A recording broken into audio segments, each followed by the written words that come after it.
Guys দেখো এখন তাজা আম পারলাম, আম ভর্তা খাবো। বর্তমানে আম পারলাম তো গাছের থেকে আমরা ধুইতে আসি, এখন মরিচ তুলতে যাব বাগানে। যে মরিচ তুলতে এলাম বাগানে, দেখেন ভাই কাঁচা মরিচ তো, আম ভর্তা তো না দিলে ঝাল হবে না। কাঁচা মরিচ তুলতে এলাম, দেখেন কাঁচা মরিচ তুলতে আসি। এখন লেবু পাতা না তুললে আবার আমের মজা হবে না, এখন লেবু পাতা তুললাম। লেবু পাতা ছাড়া আম ভর্তা কেমনে মজা পাওয়া যায়? লেবু পাতা লাগবে না আম ভর্তা খাইতে দিলে, আমরা চলতে সময় লাগবো।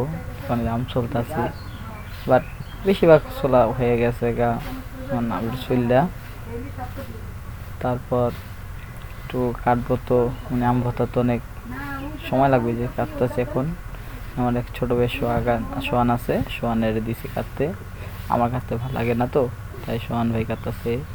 চিনি আনছি, লেবু আনছি, লেবু পাতা, অবশেষে লেবু পাতা কাটতেছে, অনেক সুন্দর করে কাটতে পারতে। তো সে এখন মরিচ কাটবে, অনেক সুন্দর করে মরিচ কাটতে পারে সে, দেখো কত সুন্দর মরিচ কাটে। আমি ডলতেছি এখন, ডলবো। আম ভর্তাটা অনেক মজা হবে, আশা করি সবাই খাবেন না তো দেখবেন, সবাই দেখতে পারেন আম ভর্তাটা কেমন মজা হয়েছে। শুনলেই যে মজা লাগে সেই সাথে সে বুঝেন, মানে আমরা না খেলে বুঝতাম না, অনেক চুকা।